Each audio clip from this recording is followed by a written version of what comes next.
before COVID, pretty much any dental office, if you just said, hey, if I hit this 100 new patient number or 50 new or whatever the number was, depending on the kind of dental office that you had, you pretty much knew that you were going to have a financially great month. And that was pretty much a great strategy forever. Just hit these new patient numbers and we're good and we're going to be profitable. That has changed. This is Dental All Stars, where we bring you the best in dentistry on marketing, management, and training. Here's your host, Alex Nottingham. Welcome to Dental All Stars. We are talking about dental marketing during a recession. Our guest is Gary Bird, and he is the founder and managing partner of SMC National. And Gary is super passionate about helping entrepreneurs succeed. We're talking about the keys of educating, really educating, not selling, service, not sales. We love that. Talking about that in the green room. Please welcome Gary. Hey, thanks so much for having me on, Alex. Super excited to have this conversation with you today. Wonderful. Okay.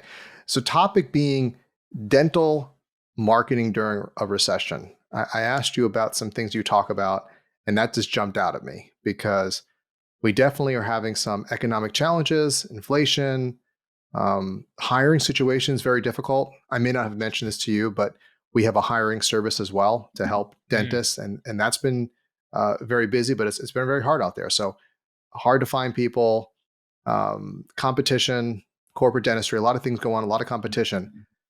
Tell me about the situation. Give me a background. Is this an issue? I suppose it is, and where do we go from there?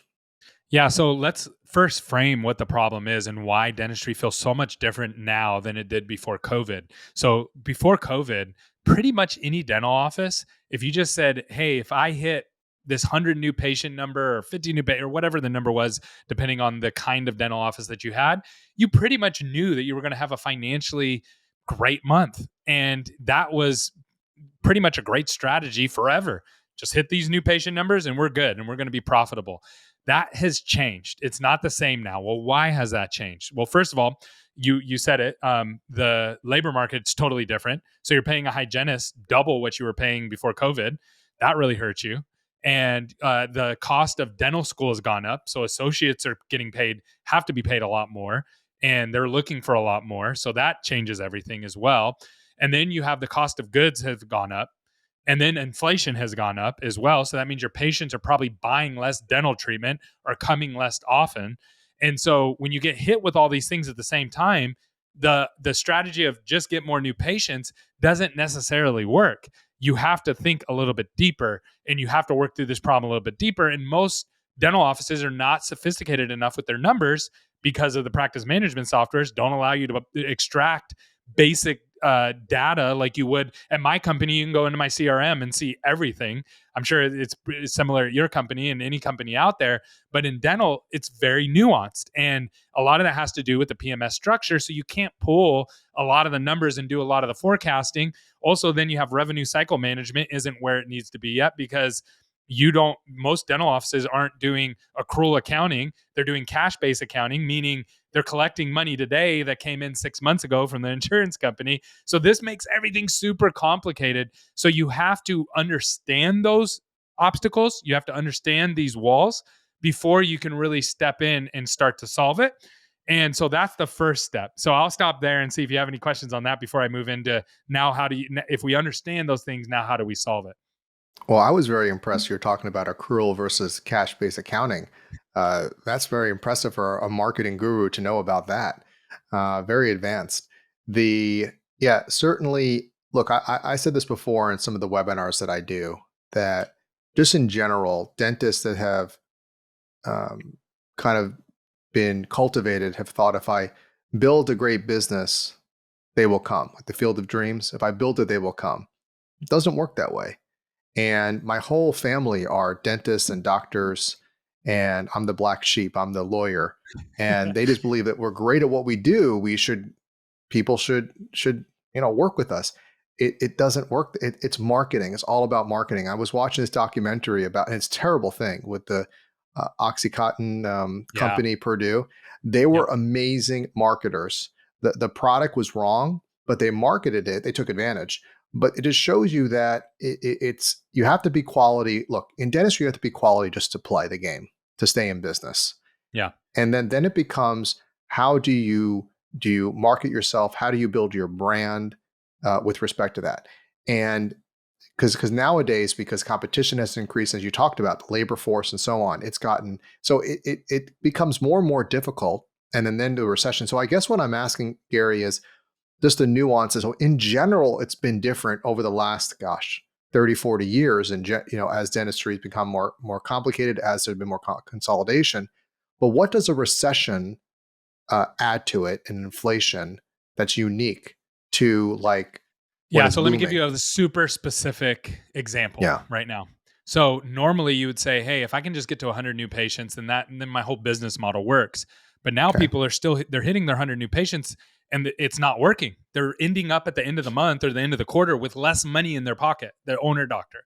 So then they're going, "Why? Why is that?" Well, it's all the things that I just listed. So how do you solve that? Well, in the old days, they would just go, well, hire another hygienist and get another 50 new patients for the hygienist and we'll be great. Or hire another associate and we'll be great. Here's the problem. You can't find a hygienist. Mm. You can't get another hygienist just to come in. And so how do you solve it now? So then what you have to do is you have to add services and attract a different kind of patient to come in a different way. So let me just break this down for the audience. There's only three ways for a new patient to come into your office. Only three. So it's either through the hygiene schedule, it's either through the doctor's schedule, or it's through the consultant schedule. I'm coming in for like a free consultation, right? That's it. It doesn't matter what other kinds of services you have. Those are the only ways to come in. So let's go look at the hygiene schedule. So I have this conversation a lot with doctors where I go, how many new patients do you actually want? Oh, we could take all of them. Give me all the new patients. Okay. Well, when is your next available hygiene appointment? 2024.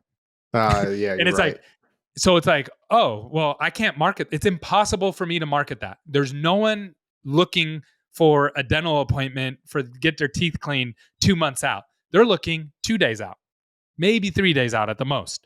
So that's a problem. That's a conflict. So, okay, then that means now we have to move to the doctor's schedule. What can I get onto the doctor's schedule? Oh, well, our doctors actually have room right now. Great. That's a different kind of patient. That's going to be an emergency patient or something of that nature. Now, there's pros and cons of emergency patients. The pros are they need work right now. If I fall down, chip my tooth, and I call my dental office and they go, oh, I can get you in a week, that's not going to work. So I'm going to keep calling offices until someone gets me in right away. The downside is that typically they're not as they probably didn't listen to their last dentist and do the work that the last dentist told them to do. That's why they're having an emergency and they're having pain and those kind of things. Or they're coming from another office like me, where I fell, chipped my tooth, my dentist couldn't see me. So there's complications there that you have to realize. So there's a high side that they're probably going to accept treatment right away. There's more than likely it's going to be harder to get them to come into your office and stay. Then there's the consultation schedule. This is the really cool one. This is where a lot of opportunity can be created. So if you have a treatment coordinator on your team or somebody on your team that has some bandwidth, you can have implants, full arch, clear aligners all come through that schedule and not muddy up your hygiene or your doctor schedule. And they can filter patients who are interested and who are qualified and then put them right onto your treatment schedule. But here's the Mm. tricky part. These are totally different strategy to attract to your office from a marketing perspective than the GP patient. Two totally different kinds of marketing. So what a lot of people try to do is they go, well, I've been running Google ads or I've ran SEO and this has worked for me to get GP. Just do the same exact thing for full arch or same exact thing for clear aligners and we'll be great. But it's not the same.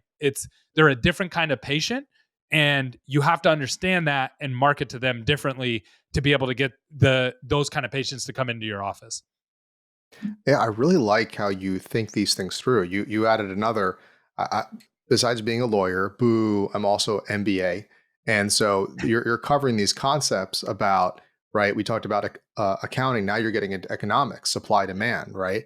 Yeah. So in many situations, they're like, oh yeah, I want more. Give me all the new patients, but can you handle them? Do you have the supply? You don't have the hygienist. You're booked up, okay, and just before we go any further, I have to say this. I'm compelled to say this, right? On my contract, no, but we're a say consulting, but we have an online training, right? We're known for phone skills and scheduling, as well as case acceptance. That's what we do, right? We work with great companies like yourself that do marketing, bring them in. And what's really cool is there are a few marketing agencies like yourself that think things a little further through, not just throw at it. But you recognize that you got to be able to answer the phone. You got to be able to provide great customer service. You got to be able to I don't like using the word sell, but you got to make yourself the logical choice in case presentation for them to accept. Yep. And if you're not trained in the processes in your team, you don't have emotional intelligence or awareness, all this is going to be so inefficient. And I know, look, I know a lot of dentists will come to you and say like, just get me more new patients. That's not going to fix the problem. Okay. Because No. if you don't have, like you said, you don't have anywhere to put it and you're not going to convert it, we're wasting our time and you're not going to train your team. So the caveat here, and I know you would agree with this, of course, I can tell by your expression, is you got to be training your team. You got to be great on the phone. You got to make sure they show up and provide a great customer experience. So that's the common ground there. Yeah. All right, so let's assume they're doing it, which very few do. I I actually would did a say survey. 90, I would say 98% don't. Well, 98% of the people you're listening right now don't. you're being really mean. 97%. That's the study. I did the study with the Oh, did you AACD. really? Did you I really do the did. study? I Oh did a man, I was study. Yeah, close. I did a study with the American Academy of Cosmetic Dentistry, and we found that 97% of dentists train less than once a week on customer service skills, or not less once a month, rather, less than once a month. So only 3% are training more than once a month. We advocate 20 minutes a week.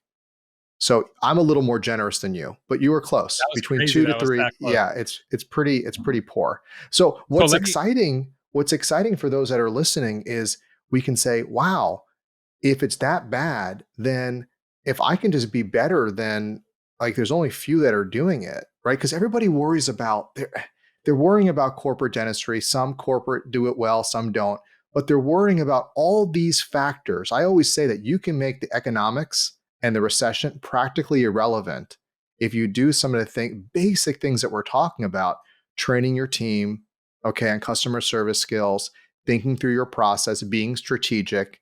Think about quality, not quantity. Yeah, 100%. So let me put some skin on this for your audience. I'm going to do a little exercise that I do when I speak at events and some of our events that we do. And this is a really big example that will help your audience understand from a personal level. So let's pretend, and I want the audience to play along with this. Okay, let's pretend you're spending $10,000 on marketing. Okay. And so, and let's assume that your marketing is perfect, that it's being perfectly executed, and it's getting the exact amount of responses that it should get for you. Okay, so what is the industry average in dental today, as you're listening to this, of unanswered calls? Meaning, let me define that. During business hours, while you're opened and you're practicing dental, how many calls are going unanswered? What percentage during that time? Now, I want you to put the number in your head, audience. I want you to lock it in, okay? And do you know, Alex, this number? Of how many It's okay. calls that Go unanswered. do go unanswered. We have a statistic that's more like how many don't convert to Yeah, an that's my appointment. next Right. that's my next How one. many, Okay. you're saying how many don't even get answered to begin with? Yes. Ooh, that's going to be a Yes. good one. Tell me. Okay. Industry average. And this isn't just our I mean, we track hundreds and hundreds of thousands of new patient calls every single month, but I've also cross-checked this with other companies that do phone tracking and things like this.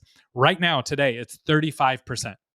Wow, a third don't get A answered. third don't get answered. Now, the doctor, I know what they're thinking. I know they go, no, not my office. I hear Susan always answering the phone, but you don't. Yes, if you have two or one or two front desk people and they're answering the phones, you don't hear the other beep, beep, beep that they can't answer because they have calls coming in, they have people checking in, checking out. They don't have enough bandwidth. They just don't. And so True. 35% is industry average. So if you didn't know that number, like if you don't have that number documented, I would bet the farm on it you're in that 35% range. Okay. So that let's do simple math. If you're spending $10,000 on marketing, 35% of it is going down the drain unanswered, because if you don't answer the phone, True. then guess what? They just go to the next person. So now you're at $6,500 of marketing. Perfect, assuming the marketing's perfect. Okay.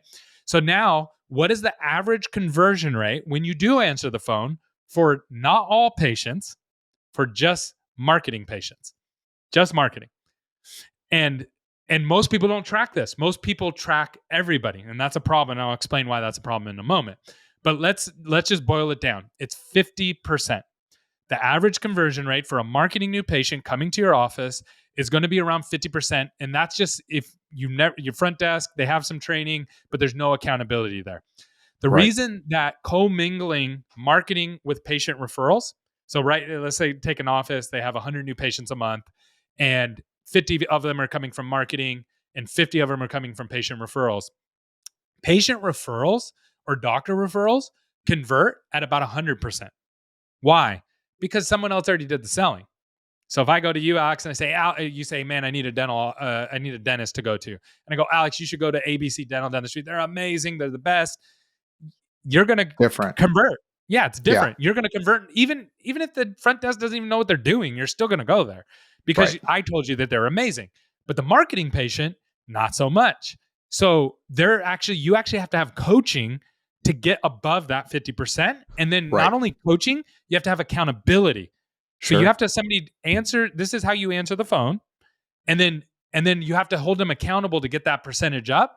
Otherwise, because this is the thing that most doctors don't realize, new patients calling into your office and scheduling is just more work for the front desk with no upside. And they're already slammed and stretched thin anyways. So losing a couple people here or there to them is not a big deal. They don't care. Yeah. No. I remember when my wife used to work for my father's office. That's kind of part of the genesis of why we started All Star. They didn't want to answer the phone. They were so happy. See, she was the new patient coordinator and she specialized on only the phone call. So they never missed. If a phone rang, she would answer or they would forward to her. They never missed during business hours. It's interesting the number you put. From my, again, you're a lot meaner than I am, but you're probably right though, is I look at the number as only 35%. Well, again, only 35% of calls convert, which is what we're talking about, right? And wait, you said 50% convert. What was the number you gave? 50? That's the average of a marketing lead. Okay. I found 35%, but I didn't account for the 35% that didn't even. So so what I do, I have a business growth formula. Okay. And essentially this is very similar. We can just focus on this as part, but if you want, let's assume 100% of people show up, 100% accept treatment. Let's just assume that never happens. But if we focus just on this, if you want to make $1 million and using what you're saying here, and we use reverse engineer it, only half of them convert. Okay. You need 2 million in opportunities and only 1/3 were answered. You need the marketing company to generate you $6 million in phone calls for you to make $1 million. Well, we haven't even got to the no-show rates on these, which jump as high as 30%. And I know everybody here is going to be like, no, our no-show rate's 5%. But no, they're not accounting for 20 to 30%. Yep, the marketing patients. And you're right, the marketing leads are the tougher ones. You're right how you segment it because they don't know you. And so again, that's 6 million. If you're saying, let's just use, so you said 30%, right? So don't show up. So then now that number goes up even higher. And then if you don't accept treatment, so you might be at around 10 million in opportunities for these marketing leads to get $1 million out of it. Here's the crazy part. Here's why dental still works even with all this stuff that I'm telling you, and dentists are still in business. Because if we were running a restaurant and I just gave you all these numbers, you'd be out of business in 3 months. Like done. Like no one would loan you money. In dental, it still works because even on these averages that I gave you, we still see people get 3-to-1, 4-to-1, 5-to-1 ROI on general dentistry. Then you get it add in full arch. You're getting all you need is one case to accept, and you're getting like a 10-to-1 ROI.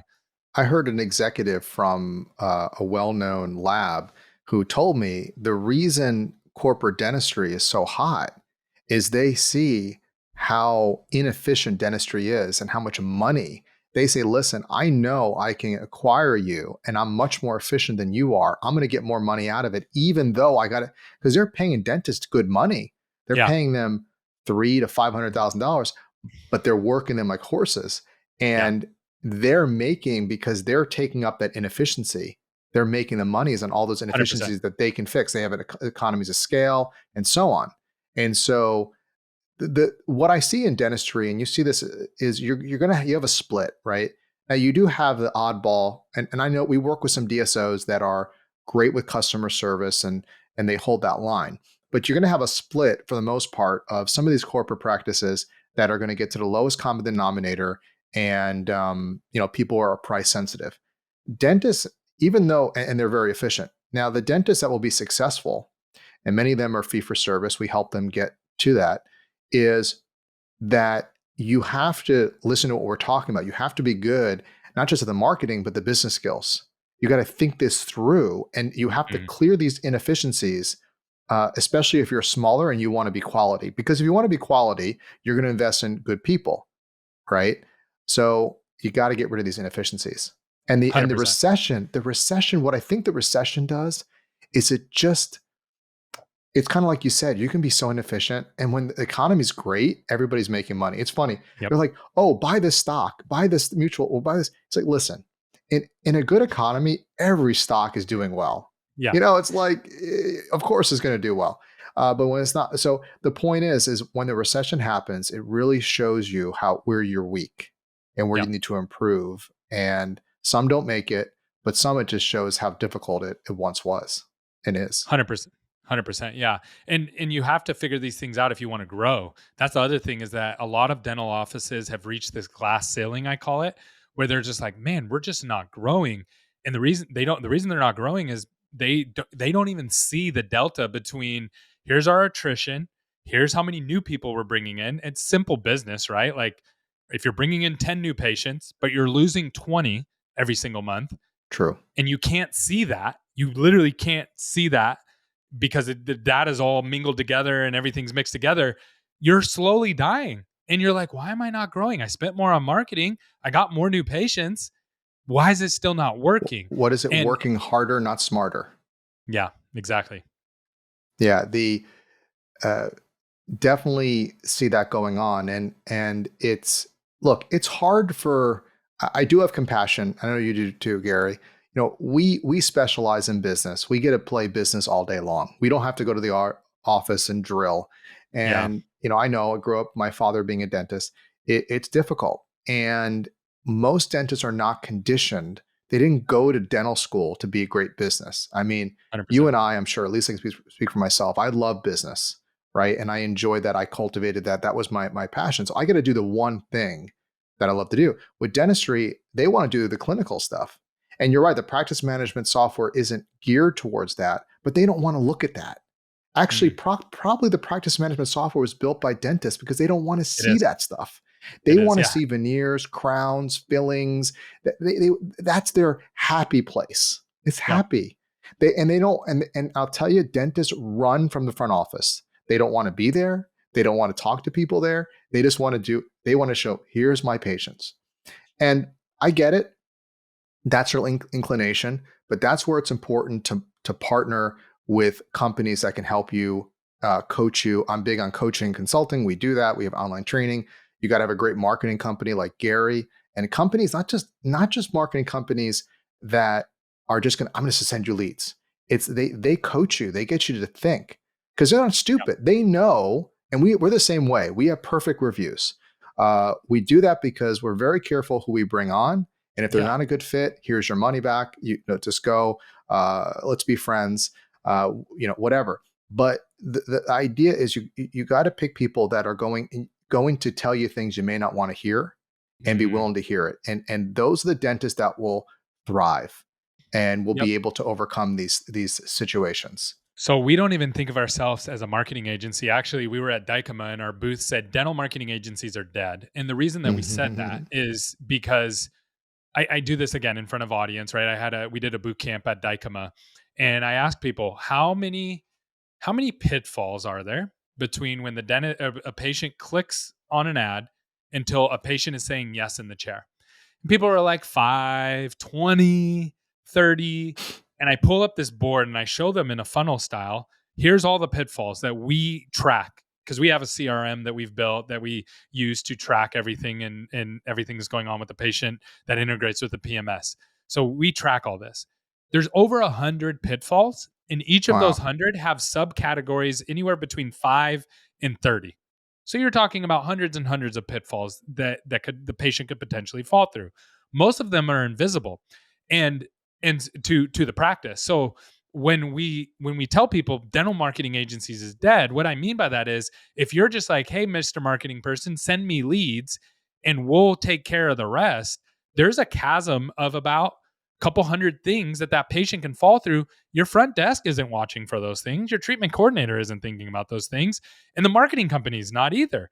And so we call ourselves a growth partner. What that means is this is truly a partnership. So can we deliver 100 new patients? Absolutely. But if you don't have phone bandwidth, if your team is not trained, if your treatment coordinator isn't up to speed, if your doctors are over treating or under treating, the business model falls apart. So we work through that up front before we start the relationship.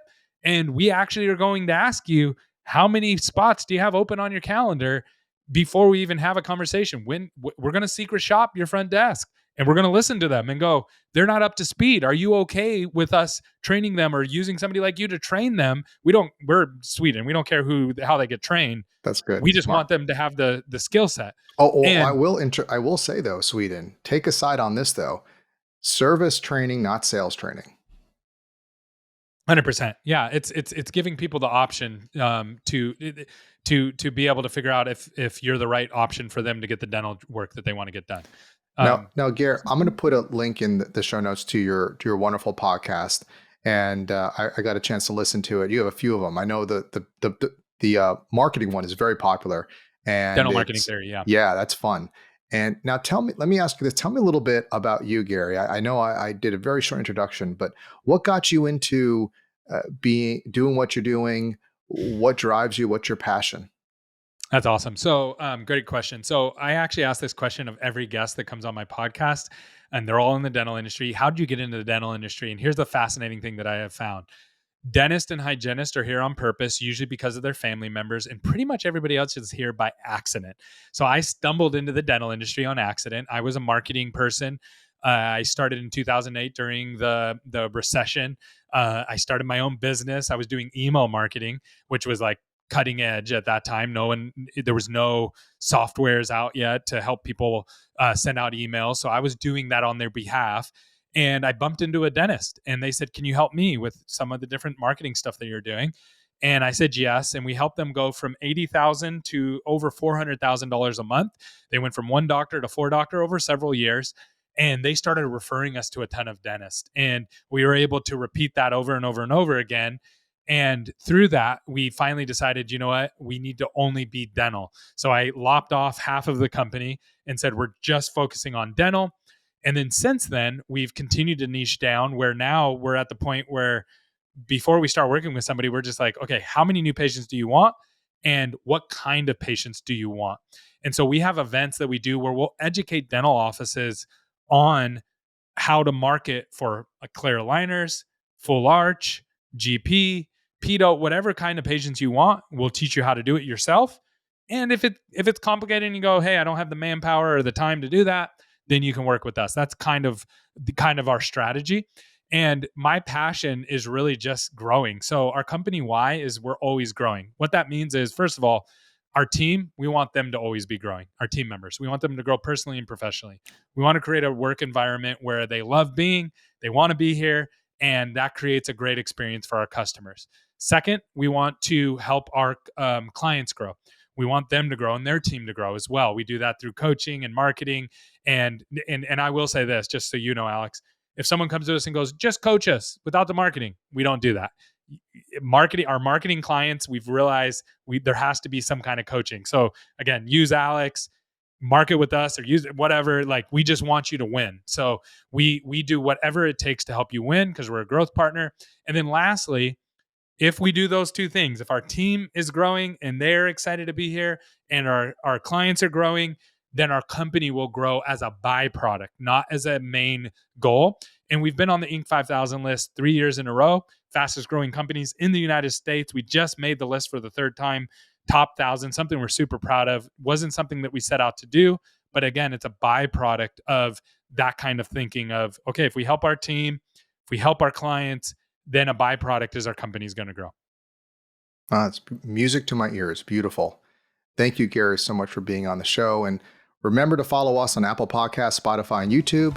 Get the episodes as they are released, share with your friends. And until next time, go out there and be an all-star. We hope you enjoyed this episode of Dental All-Stars. Visit us online at allstardentalacademy.com.